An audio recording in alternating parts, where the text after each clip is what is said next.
met almal vanoggend? Jee, ek het nou die groot voorreg om vir die eerste keer in hierdie huis woord te bring vanoggend. So, ek is baie excited. Dankie, en ek is baie afhanklik. Dis die plek. Rico sê altyd as mense vir ons vra as ons bedien, dan vra hulle as julle reg, dan sê hy ons is afhanklik.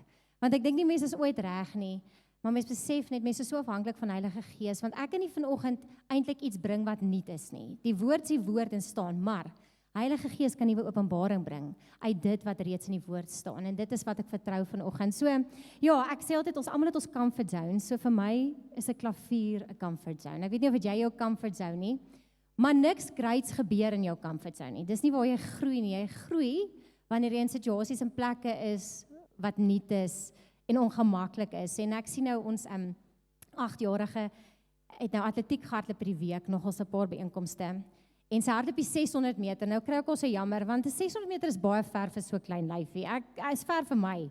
Nou dink ek hoe ver dit vir haar moet wees, maar iets wat ek kon sien is hoe sy uit haar gemaksone kom, en ek kon sien hoe sy gegroei het hierdie week. In 1 week, hoe sy iets hardloop en dan sy te vinnig, en dan raak sy moeg aan die einde, dan sien ek na die tyd, okay, sy dink, en dan gaan sy so, okay, maar ek leer uit hierdie plek. En die volgende keer is by 'n nuwe skool met 'n nuwe baan, en die baan is nie dieselfde nie, ek weet nie of het julle geweet nie, party is 400 meter, party is 330 meter, dan voel hulle partykeer hardloop 2 keer om die baan, maar dis net omdat die baan kleiner is. So dan sien ek is 'n nuwe uitdaging vir haar buite haar gemaksone, en maar dan sien ek hoe groei sy. En so ek wil jou bemoedig as jy lanklaas ietsie nuuts aangepak het, of net in 'n nuwe situasie was, of iets nuuts gedoen het, doen dit.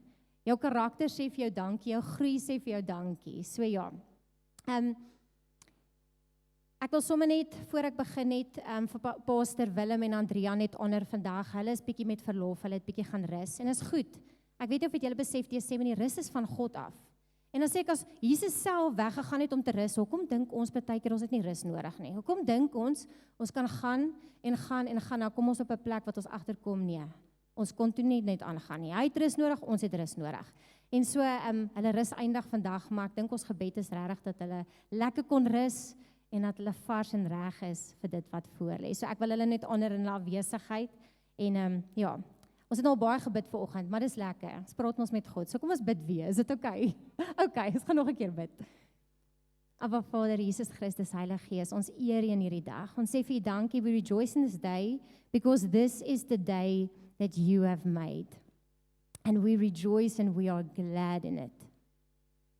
Heilige Gees, ons gee toestemming vanoggend, ons het dit gesing, ons het vir U toestemming gegee, om te kom doen vanoggend dit wat U wil kom doen, om vir ons 'n diepe openbaring te bring, soos wat net U kan doen. Not by might or power, but through Your Spirit. So Heilige Gees, come and move, soos wat U wil beweeg vanoggend, kom beweeg en blaas oor elke hart. Kom bring genesing waar genesing nodig is, vryheid waar vrymaking nodig is, hoop waar hoop weg was, moed waar moed nodig is, uitweg waar uitweg nodig is, wysheid waar wysheid nodig is. Kom doen wat U kan doen. Ons eer U en ons sê vir U dankie en ons bid dit in U naam alleen. En dan wil sê amen. So toe ek nou vanoggend dink aan, ons het gepraat oor, daar was 'n spesifieke theme wat ek vir vanoggend gekry het, en dis eintlik so 'n bekende topic, gaan ek nou sê in Engels. En dit gaan oor God die Vader. Maar ek wil vanoggend sê, vanoggend se boodskap gaan oor Papa. Ons Papa. En partykeer is dit weird, as mens daai woord hoor, vir party van julle is dit 'n nice woord, jy hoor, jy gaan Papa, my hemelse Papa. Maar vir party is dit nie 'n nice woord nie. Vir party is dit 'n ongemaklikheid om vanoggend te dink dat ons verwys na God as Papa. En dit is waar ons gaan praat, ons gaan stil staan by die hart van God. En ek wil sommer net by die eerste vers begin, en hierdie vers ken almal van ons, Johannes 3 vers 16 tot 17. Ek dink die meeste van ons ken, want sy lief het God die wêreld gehad. En baie keer as ons hierdie vers lees, dan dink ons obviously aan wat Jesus kom doen het. Want Jesus het gekom aan die kruis gesterf, sodat ons ewige lewe kan hê. Maar ek het vanoggend gedink, ek wil dit lees, en as ek dit lees, moenie net luister na wat Jesus kom doen het nie. Luister na wat God kom doen het, ons Vader. Dit sê, want so lief het God die wêreld gehad, dat hy sy enige gebore seun gegee het, sodat elkeen wat in hom glo, nie verlore mag gaan nie, maar die ewige lewe kan hê. Want God het sy seun in die wêreld gestuur, nie om die wêreld te veroordeel nie, maar dat die wêreld deur hom gered kan word. En ek dink baie keer soos die prentjie, ek weet nie hoe jy groot geword en wat was jou prentjie nie, maar ek het op 'n stadium het ek gedink, maar as gevolg van die denominasie wat ons groot geword het in, dat God is die kwaai ver een, Jesus is die nice een. Jesus is die nice wat gekom het, en as God die kwaai en die ver een. En ek dink baie van ons het groot geword met daai openbaring. Ons het geglo, dis hoe dit is. En so kom Jesus en hy kom en dan verduidelik hy, maar as jy my gesien het, het jy die Vader gesien. So as jy my ken, my liefde, my deernis, dit wat ek kom doen het, dan weet jy eintlik wie my pa is. Want ek en hy is een. So dis so mooi, jy ken die Vader, want jy ken Jesus. So of jy nou voel hy's ver of nie, Jesus het vir ons die voorbeeld kom stel van wie sy pa is, van wie ons pa is. Ek onthou so mooi impak in my lewe rondom my pa, my aardse pa, wat so impak by my gelos het. So op hoërskool was my pa onderwyser waar ek was, en hy was die CSV meneer gewees, so hulle het my altyd meneer CSV se dogtertjie genoem. So julle weet die CSV is ons die Christen organisasie. So ek onthou, daar was altyd die ding hier oë op my, om te kyk wat ek doen, want ek was mos nou CSV dogtertjie. En ek onthou op 'n stadium was daar 2 seuns wat my regtig uitgekoggel het. Hulle het hulle punt gemaak om dit moeilik vir my te maak. En ek onthou hulle het gekoggel. En party van julle sal dit nou nie glo nie, maar ons almal het ons foutjies gemaak. En ek onthou ek word so kwaad. En die volgende oomblik sê ek 'n lelike woord vir hulle. 'n Regtig lelike woord. En ek sê vir hulle 'n lelike woord en toe ek dit sê, toe is hulle soos, ons gaan jou pa sê. Weet dadelik daai ding. En ek is soos, okay, moenie my pa sê nie. En toe het hulle my begin blackmail. Ek dink dit was 'n hele week. Dan moet ek hulle tasse vir hulle dra, want dan gaan hulle vir my pa sê, dit was belaglik. Ek dink ek moet nou vir hulle Facebook Messenger. Miskien moet ek hulle eers vergewe, nee, ek vergewe hulle. En so hulle begin vir die hele week my blackmail. So nou moet ek hulle tasse dra, ek moet dit doen, want anders gaan hulle soos, ek gaan jou pa sê. Na 'n week besef ek hierdie storieetjie gaan nie werk nie, en ek besluit, ek gaan net na my pa toe gaan en ek gaan hom vertel. So ek onthou ek loop na my pa toe, ek sê, pa, dis wat gebeur het, hierdie twee, dit en ek het dit gesê. En my pa kyk my vir my gesê, sê vir hulle, gaan sê vir hulle moet dit vir my in my gesig kom sê. En dit was so mooi, want ek het geweet my pa keer nie goed wat ek gedoen het nie, want ek ken sy hart.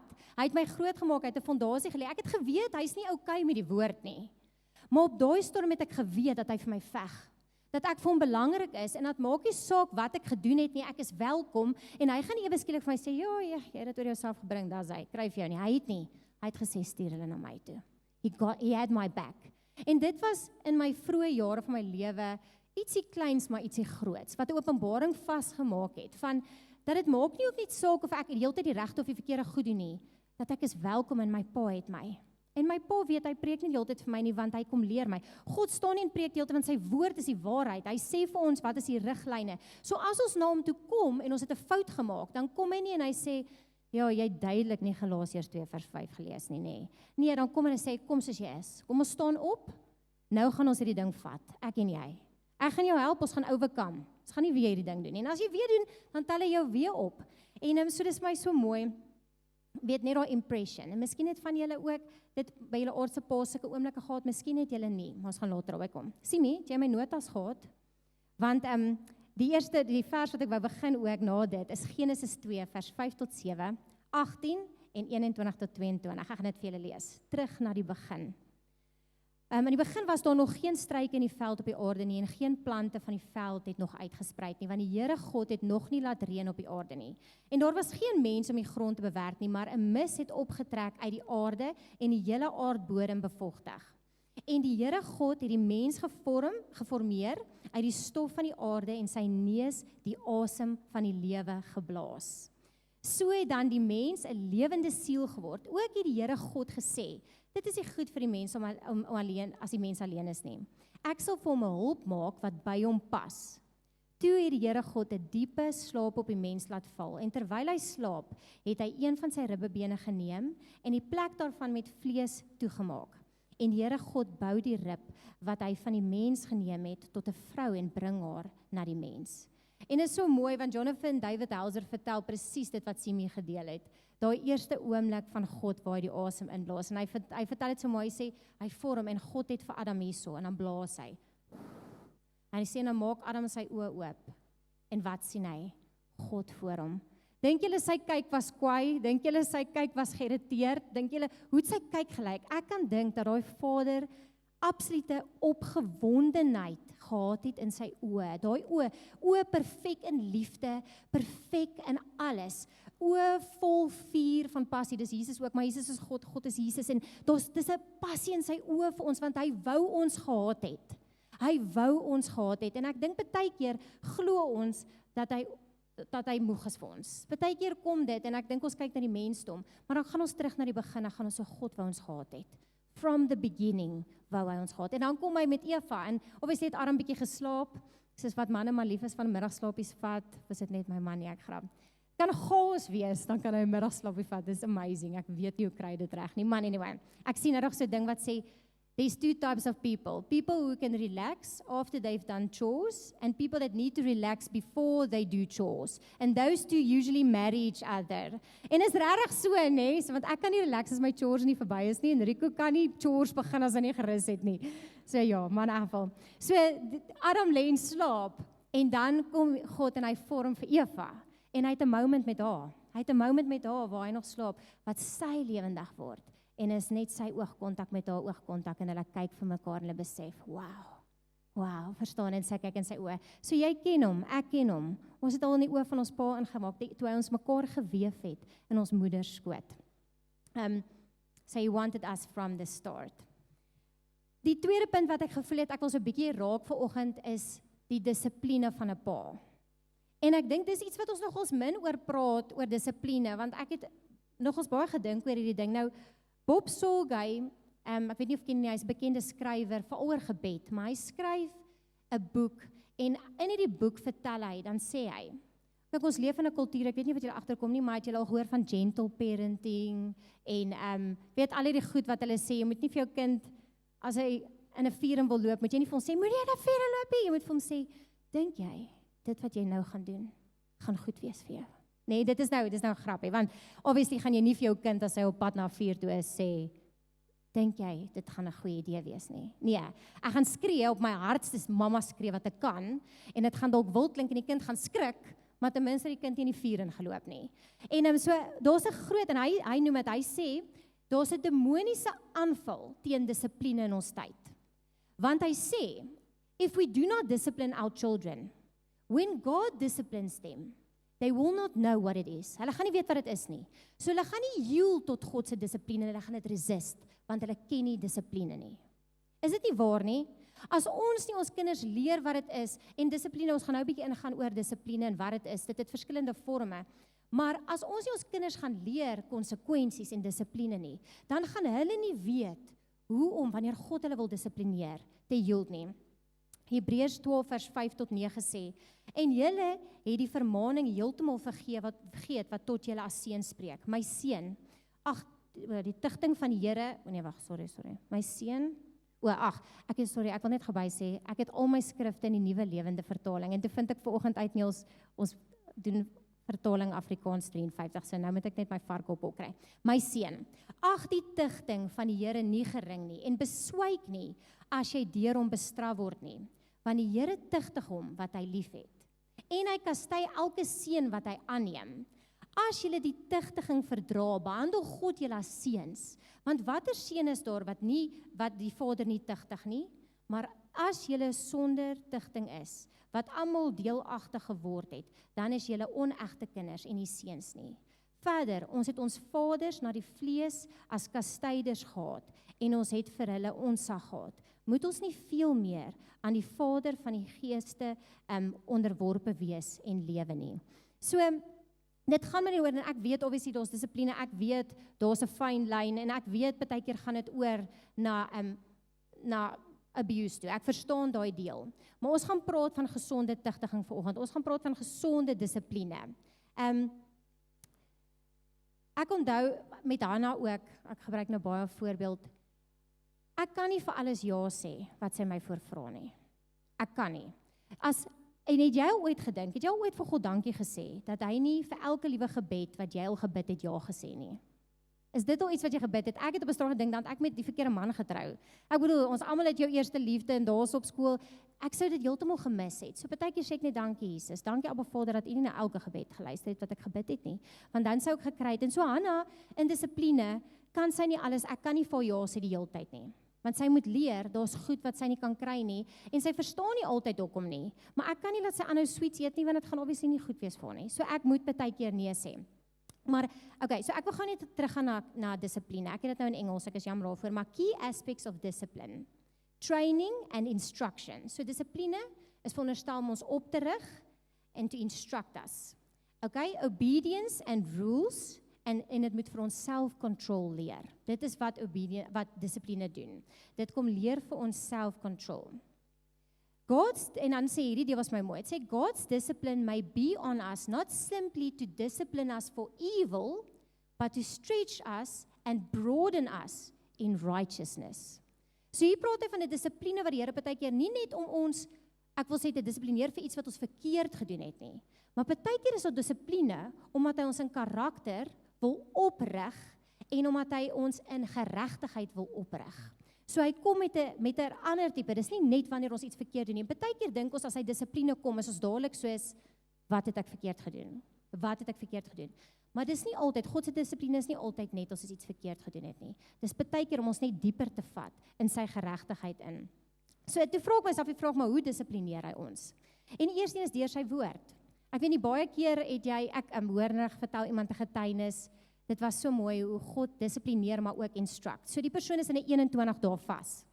En maar dis die persoon verjaar toe letterlik 4 dae voor die vas klaar maak. En 'n vriend van die persoon sê, maar ek wil jou graag bless met 'n ete. So hy reël alles vir 'n ete en die persoon sê, okay, dis nou my verjaarsdag, dis 'n uitsondering. En die persoon, ek dink dit gou vinnig gaan stort en hy lees 'n skrif. Maar die skrif verdwyn toe, weet hy vergeet van die skrif. En in die stort herinner Heilige Gees hom aan die skrif wat hy gelees het. En dit sê iets, ek kan nie presies onthou wat dit staan nie, maar dit sê, moenie soos jou eersgeregte, moenie jou wat reward of iets, dit gaan so opgee vir 'n bord kos nie. Dis 'n Ou Testament skrif. En hy sê net daar besef en hy ervaar die vermaaning van Heilige Gees net so sterk. Nie omdat hy iets verkeerd gedoen het nie, maar omdat hy vir hom sê na die tyd is die belofte, want jou reward gaan soveel groter wees. Die dissipline kom, want hy kon geëet het en God sou nie hom gestraf het nie, want dit is nie God se hart nie. Maar God sê, vermaan hom en sê moenie, want daar lê vir jou 'n reward. En as jy nou gaan eet, dan gaan jy uitmis op die mooi en die groot wat ek vir jou het. So, deur sy woord kom hy. Dan is daar difficulties, daarso is hardships, trials, tribulation wat ons ervaar in ons lewens. En God laat dit toe. Ek bedoel, daar's baie van ons wat goed gefeis en dan vra jy vir die Here, hoekom? En ek glo God laat dit toe ook om ons te train en om ons te dissiplineer. Okay, dan is daar natuurlike konsekwensies. So natuurlike konsekwensies wat God gebruik om ons te dissiplineer. Soos, kom ons sê Hanna, ek het nou al 3 keer gesê, moenie van die trappie afspring nie. Die 3de keer los ek dit, want ek weet sy spring nie van 'n 2de verdieping af nie. Dit is net 'n trappie. Die 3de keer spring sy af en sy val ook nie gestikkend. Daai is 'n konsekwensie wat ek toegelaat het sodat sy kan leer wat sy moet leer. Obviously het ek haar beskerm, obviously was ek daar en toe sy val, toe ek dadelik daar om haar op te help. Ek het vir haar gesê, Annetjie, ek het vir jou gesê moet dit nie weer doen nie, maar kom ons gaan kyk gou, laat ek 'n pleister plak. En ek dink dis daai deel van God wat ons verstaan is partykeer laat hy goed toe sodat ons uit konsekwensies leer dat dit nie hy was nie, want baie keer maak ons besluite goed gebeur en blameer ons hom vir dit. Hoeveel keer het dit al gebeur? Maar partykeer dan leer ons en sê ek gaan nie dit toelaat sodat jy kan besef maar daar's konsekwensies aan aksies. Okay. En partykeer is daar 'n binne, ek wil sê Heilige Gees kom. En dis die mooiste, dis van die mooiste een, is wanneer Heilige Gees kom en jy weet, maar dan wil jy dit aanhou doen, dan kom hy so dan sê hy, is nie reg nie. Of daai moes nie so gewees het nie. Gaan sê jammer, jy het nie reg gepraat nie. Dis die mooiste en ek is so dankbaar vir Heilige Gees wat kom in God se dissipline. Dis asof God ons dissiplineer, maar hy het Heilige Gees klaar gestuur om ons te help hoe om die dissipline te vat. Hy het klaar Heilige Gees vir ons gestuur om ons helper te wees in alle dinge. So mag ons in hierdie season, wanneer ons dissiplineer, nie net resist nie. En dis hoekom ons so belangrik is om te weet, om Heilige Gees te vertrou, om te weet as daar dissipline kom of daar kom moeilike situasies, om te weet of dit God is en of dit die vyand is. Want partykeer kan dit die vyand wees wat wil kom steel, maar as ons nie weet nie, kom ons sê God wil kom dissiplineer, en ons dink dis die duiwel, dan gaan ons nie yield nie. As ons weet dis God, dan gaan ons yield, en dit is net sy gees wat dit vir ons kan openbaar. So mag ons in hierdie jaar ook kan sê, maar hy het ons geleer, hy het ons gevorm deur dissipline, en mag ons ook wysheid kry om ons kinders te dissiplineer, sodat hulle ook maklik sal kan oorgee aan God se dissipline, en kan sê, maar kom vorm my en kom maak my net soos U wil. Ek die pottebakke, of U die pottebakke met my die klei. Ok, volgende punt wat ek heen wil gaan, is julle nog okay. Dis woes warm vandag, genigtig. Ok, ek wil net sê, ons was gister in Nelspruit, as ons nou dankbaar kan wees, is dit ons nie in Nelspruit bly nie, so kan ons net dankbaar wees. Nee, Nelspruit is beautiful, dis net warm, as julle Nelspruiters, welkom hier in Middelburg. Regtig nou, dis baie warm in Nelspruit, ons het atletiek byeenkoms gehad, dis baie mooi, ek moet sê, toe ons inry, toe dink ek, dit is baie mooi, dis baie warm. So, ja, sorry, welkom Nelspruiters, ok, so gebed, so mooi, Jesus kom en vra die disippels mos vir Jesus, en ek weet baie van hierdie goed het julle geweet, maar som dit net vas te maak in ons harte weer. Die disippels kom en vra hulle vir Jesus, hoe moet ons bid? Dan sê hy Matteus 6 vers 9 tot 15, sê hy, so moet julle dan bid, Onse Vader wat in die hemel is, laat U naam geheilig word, laat U koninkryk kom, laat U wil geskied, soos in die hemel, net so ook op die aarde. Gee ons vandag ons daaglikse brood en vergeef ons skulde, soos ons ook ons skuldenaars vergewe, en lei ons nie in versoeking nie, maar verlos ons van die bose, want aan U behoort die koninkryk en die krag en die heerlikheid tot in ewigheid. Amen. Gaan net tot daar lees. Gebed tot ons Pa is eintlik so 'n kragtige ding. En Pastor Willem sê laasweek, hy sê, only children has the audacity to wake a parent up at 3 o'clock in the morning. En ek dink dit het by baie van ons gestiek, want is net 'n kind wat absoluut 100% die vrymoedigheid het om sy ma 3 uur die oggend wakker te maak, of sy pa. Verstaan, want is jou pa, jy's 'n kind, en jy het nou 'n behoefte, of iets is fout, jy gaan nie 2 keer dink, moet ek my ma pla, moet ek nie, jy maak hulle wakker, want hulle is daar vir jou. En in 'n gebed het ons as kinders, in verhouding, die voorreg om alles vir God te kan bring, om met hom te kan gesels oor alles. Hier staan so mooi, het sê, God doesn't change, but God's will does take into account human will and response. Okay, so God doesn't change, but God's will does take into account human will and response. This gets at the heart of the mystery of prayer. Soos God verander, want baie keer dink ons, maar hoe kan ek bid tot God as hy klaar vas is in sy ways? Maar hy doen take in account wanneer ons behoeftes en ons versoeke bring. Hy is 'n goeie pa. Ek lees vir ons hierdie Markus 14 vers 35 en 36.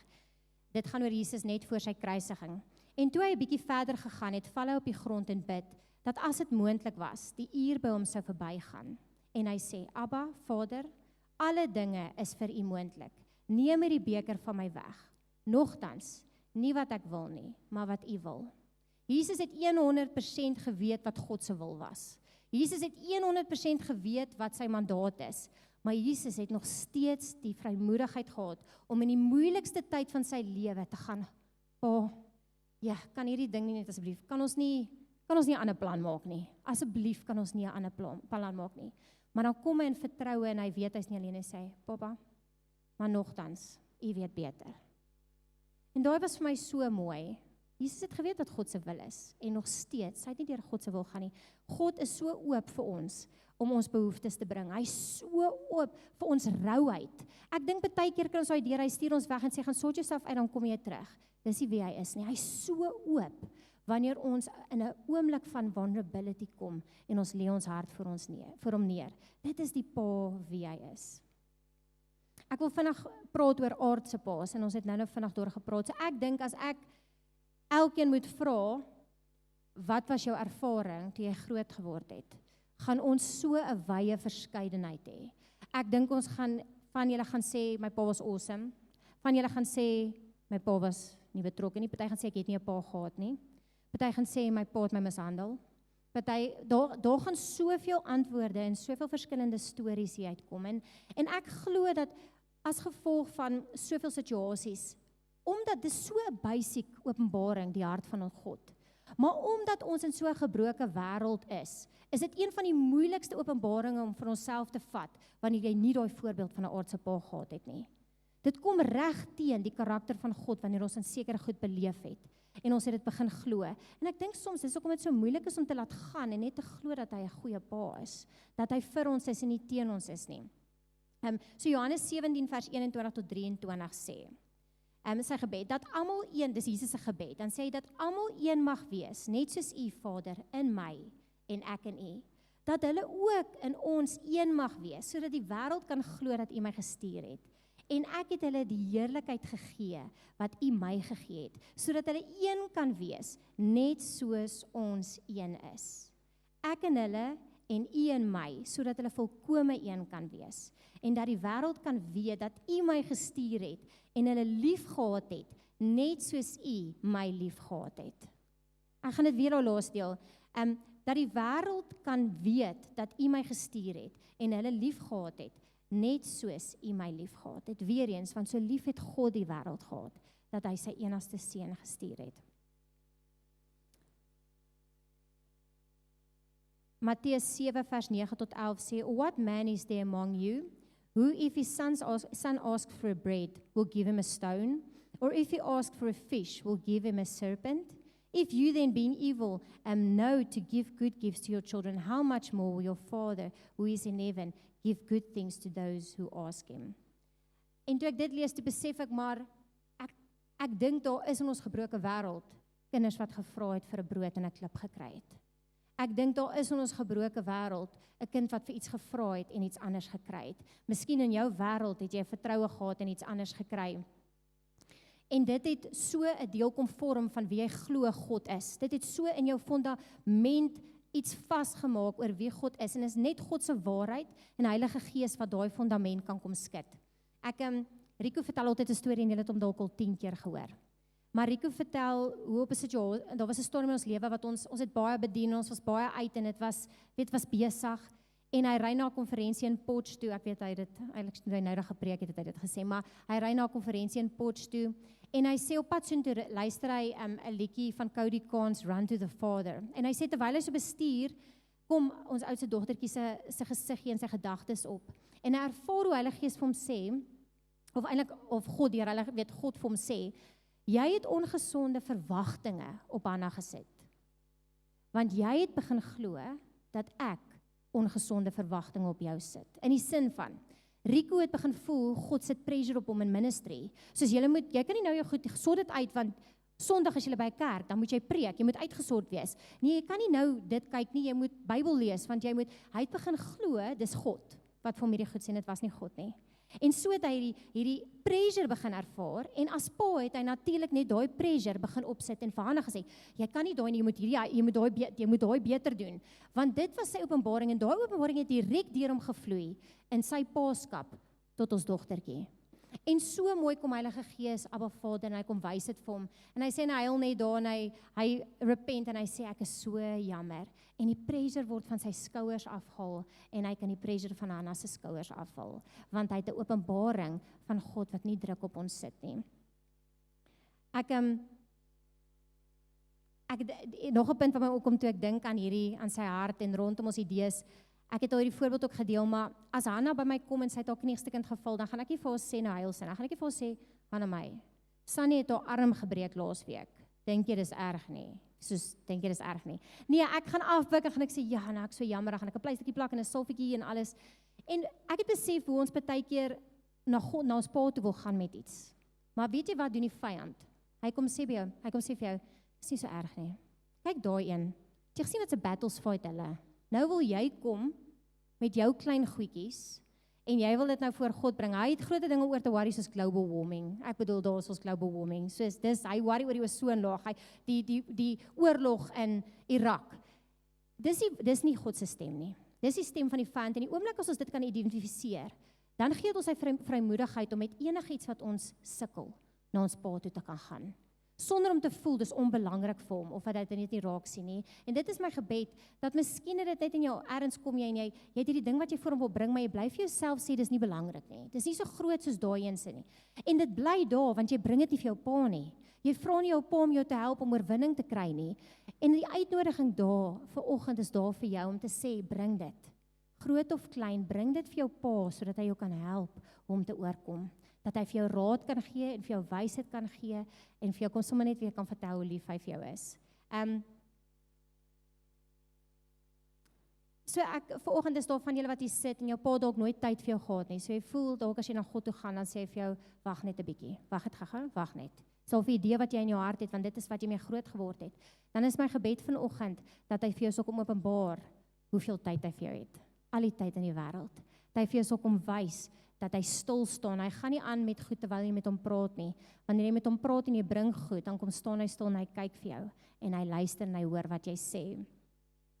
Miskien is jy gedissiplineer uit woede. Miskien het jy baie keer iets verkeerd gedoen en die dissipline was uit vlees uit. Die dissipline was dalk soms abusive. En nou kom jy en jy wil net glad nie na God toe gaan en as al dissipline is, bly jy net sommer heeltemal weg en jy wil nie yield nie, jy het jou hart verhard, want jy het so seer gekry.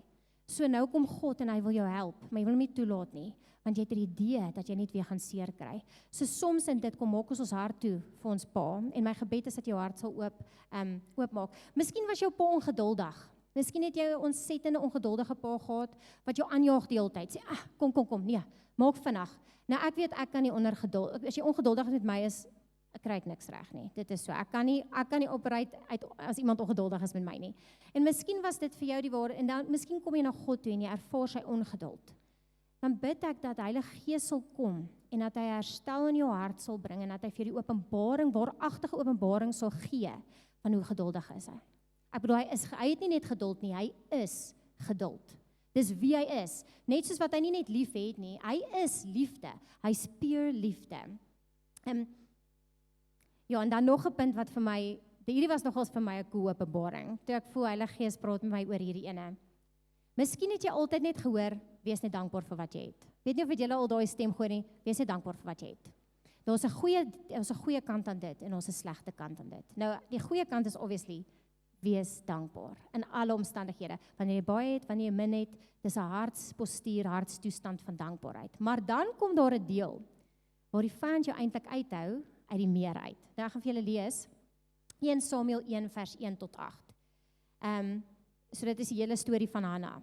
Daar was 'n sekere man uit Ramathaim, ek weet nie of jy mense dit nie, 'n Sefit uit die gebergte van Efraim, en sy naam was Elkana, die seun van Joram. Die seun van, ek gaan net gou daai seun skiep, en hy het 2 vroue gehad, en die naam van die een was Hanna, en die naam van die tweede was Penina. En Penina het kinders gehad, maar Hanna het geen kinders gehad nie. En die man het van jaar tot jaar opgegaan uit sy stad om te aanbid en aan die Here van die leerskare te offer in Silo.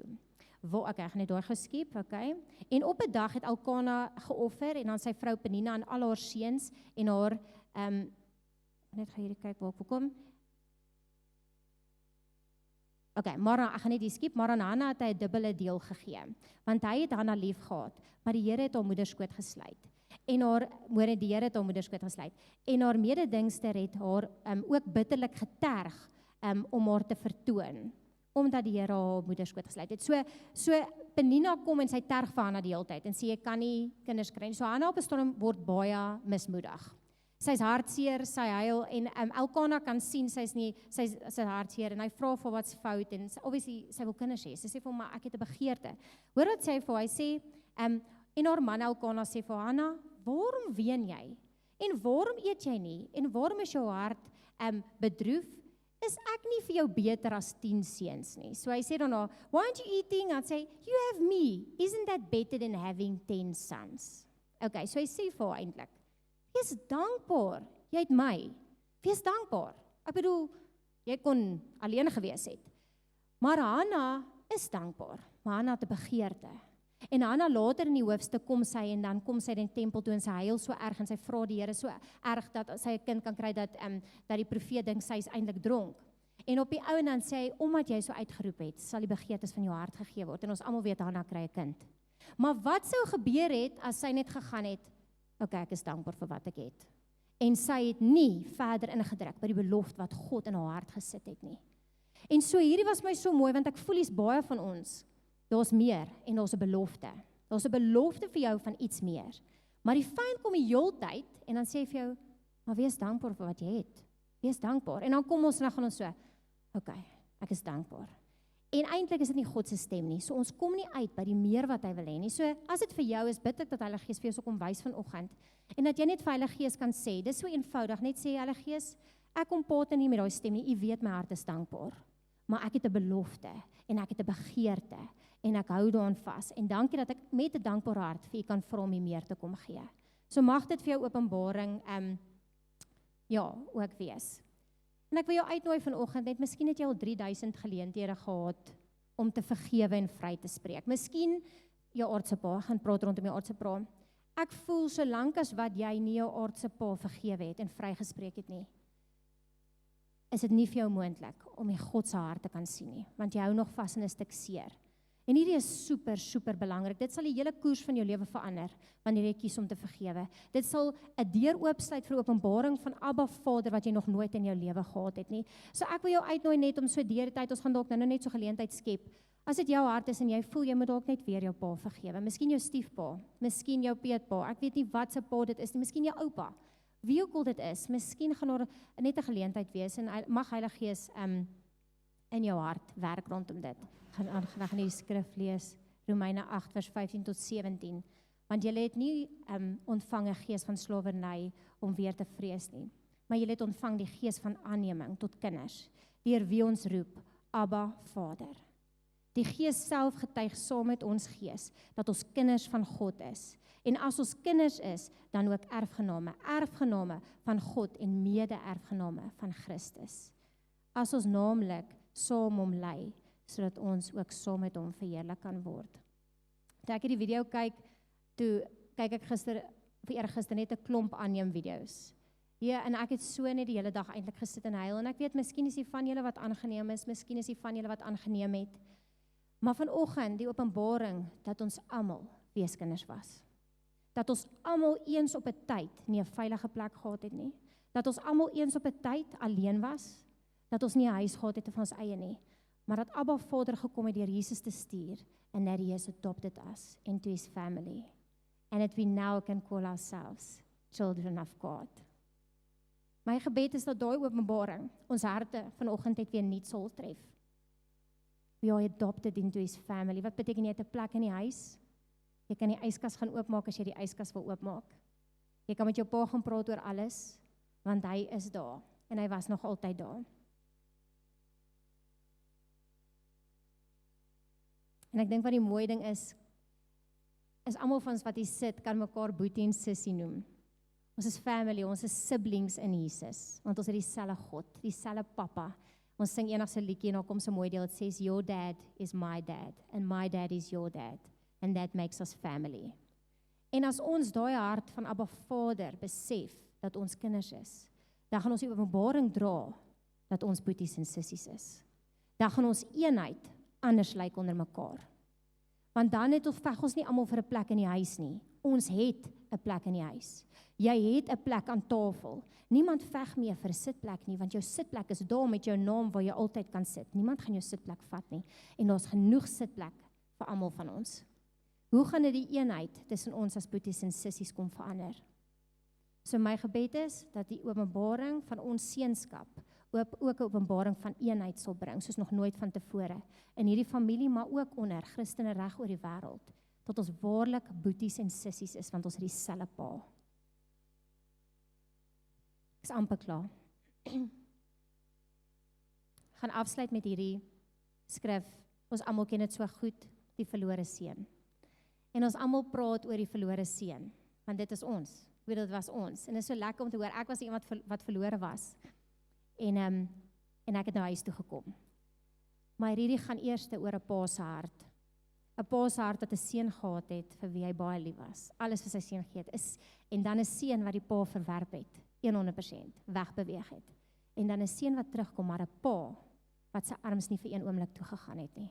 'n Pa wat nie vir een oomblik gesê het, sorry, jy het jou keuse gemaak nie. 'n Pa wat na alles sy arms oop was vir sy seun. Die verlore seun sê, ek sal opstaan en na my vader gaan, en ek sal vir hom sê, Vader, ek het gesondig teen die hemel en voor u, en ek is nie meer werd om u seun genoem te word nie. Maak my soos een van die huurlinge. En hy het opgestaan en na sy vader gegaan, en toe hy nog ver was, het sy vader hom gesien en innig jammer vir hom gevoel en gehardloop en hom omhels en hartlik gesoen. En die seun sê vir hom, Vader, ek het gesondig teen die hemel en voor U, en ek is nie meer werd om die seun genoem te word nie. Maar die vader sê vir sy diensknegte, bring die beste kleed en trek hom dit aan, en gee 'n ring vir sy hand en skoene vir sy voete, en bring die vetgemaakte kalf en slag dit, en laat ons eet en vrolik wees, want hierdie seun van my was dood en het weer lewendig geword, en hy was verlore en is gevind, en hulle het begin vrolik word. Daar's 'n storie van 'n seun, hulle vertel dit in moderne tyd. Hulle sê hierdie seun, die verlore seun, was weg en hy droog gemaak en hy besluit hy wil teruggaan, maar nou stuur hy vir sy pa 'n telegram. En hy hoop dit kom by sy pa uit wat hy sê, pa, ek het droog gemaak, maar ek wil terugkom. Maar ek weet, ek sal 100% verstaan as u my nie wil vat nie. Ek sal 100% verstaan, ek het droog gemaak as pa my nie meer wil hê nie. En hy sê, maar ek gaan so laat op daai tyd, op daai dag, gaan ek met die trein aankom by daai stasie. En as ek mag huis toe kom, kan pa net 'n wit sakdoekie teen, wit sakdoekie teen die boom se takkie, die boom daar by die stasie sit. As ek dit sien, sal ek weet ek kan uitklim, pa sê ek kan uitklim. Maar as ek nie 'n sakdoekie sien nie, sal ek op die trein bly en ek sal verder gaan en pa hoef my nooit weer te sien nie. Hy sê en so klein hy daai dag op die trein en hy ry nader en hy is so angstig. Ek bedoel sy hart, en dan sit 'n ou langs hom en die ou vra hom op 'n stadium wat gaan aan en hy vertel vir hom, en hulle by stasie kom te sê ek kan nie kyk nie, sal jy asseblief net vir my kyk of daar 'n sakdoekie teen die boom is. En hy sê die ou, hulle so stop kyk hy aan die ou sê vir hom, jy gaan self moet kyk. Hy sê en toe hy so kyk na die boom, dis die hele boom vol wit sakdoekies. En sy pa staan onder die boom met 'n wit sakdoekie en hy spring op en af en hy sê kom huis toe. Kom huis toe. En mag dit ons harte diep tref. Ek gaan vir Rico vra. Hy gaan net afsluit met 'n song, You're a good father. En ons gaan net vir Heilige Gees spasie gee net om te respond, om reg te trek, as daar vergewe moet word, dat jy kan vergewe. As hy vir jou 'n nuwe openbaring wil gee of 'n prentjie wil wys van wie hy is of hoe hy na jou kyk, dan vra ons dat hy dit sal kom doen in hierdie tyd. En die ene gedeelte sê, You are perfect in all of your ways. Mag ons vanoggend net weer opnuut ons hemelse Pa vertrou in sy ways, want ons verstaan dit nie altyd nie en dit maak nie altyd sens nie. Maar vanoggend wil hy ons harte net weer en hy wil vir ons kyk en ek ervaar net, terwyl ek met julle praat op die stroom, ervaar ek hoe hy regtig oor ons glimlag. Ek ervaar die hart van 'n Vader wat vanoggend oor elkeen van ons glimlag. Soos amper so groot glimlaggie bo oor ons, sy banier oor ons wat liefde is. En mag dit jou hart tref. So jy kan sommer net vir 'n oomblik daar sit, jou oë toemaak, vergeet sommer van iemand rondom jou. Hou julle oë sommer net so toe en ons gaan Heilige Gees net vertrou om te kom doen wat net hy kan doen. We just declare, ons verklaar dit vanoggend dat U perfek is in al die ways. Dankie dat U kom Heilige Gees en net so diep blaas op elke hart vanoggend.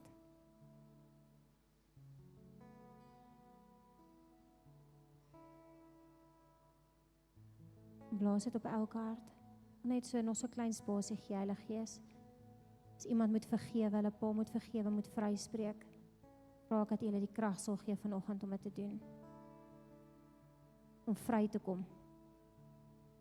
Om 'n lyn in die sand te trek en te sê ek gaan nie aanhou. I'm letting go. Sodat ek kan vashou aan die openbaring van wie U is.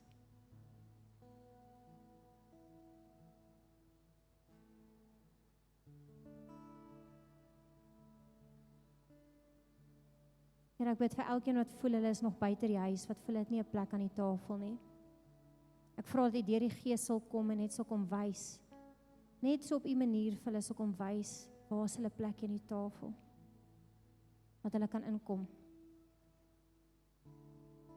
Ek bid as U 'n verlore seun is vanoggend, verlore dogter, wat nog nie die vrymoedigheid gehad het om huis toe te kom nie. Vra ek dat hulle sal terughardloop. Ek wil so vra om ou julle oë toe net vir 'n oomblik. Ek wil net die geleentheid skep as iemand is en jy voel soos die verlore seun en jy het nog nie in daai pa se arms ingehardloop nie. Of jy dalk 'n paar Kaapse draaie gestap along the way. En jy wil vanoggend net weer sê maar jy kies om huis toe te kom. Ek kies om huis toe te kom. Net daar waar jy sit, wil ek vir 'n oomblik net 'n geleentheid gee as jou hand wil opsteek en net te sê maar vanoggend kies ek om weer huis toe te kom. Ek het 'n paar draaie gestap. Maar ek's reg om huis toe te kom. So iemand as jy kan net jou hand opsteek vir 'n oomblik.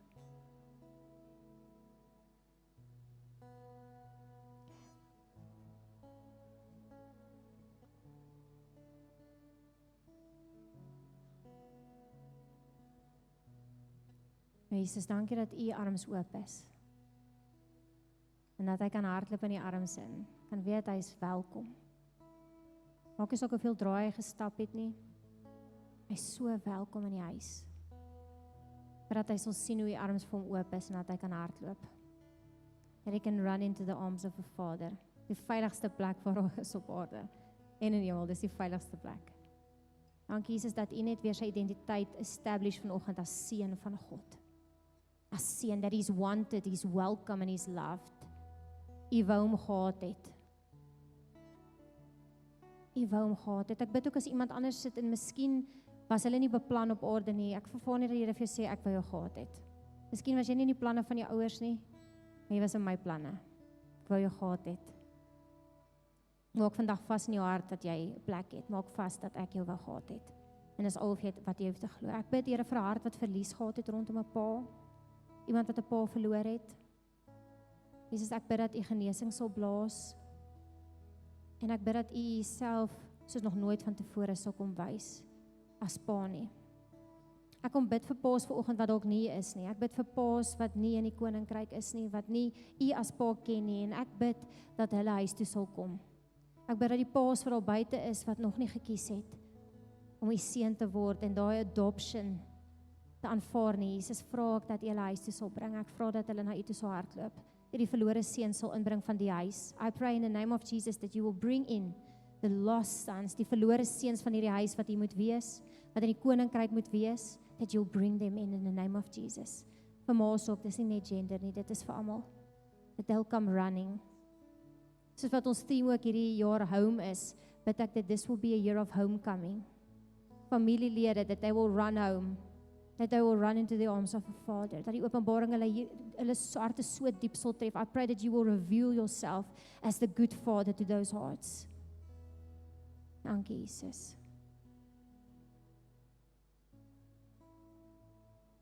Ja, Abba, ons celebrate U as ons Pa. En ons sê vir U dankie vir die goedheid. En dankie, Heilige Gees, dat U net verder kom en ook harte bedien soos wat net U kan.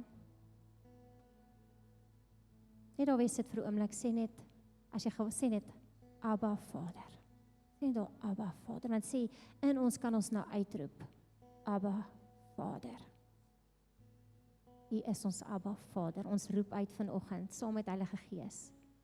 Abba Vader.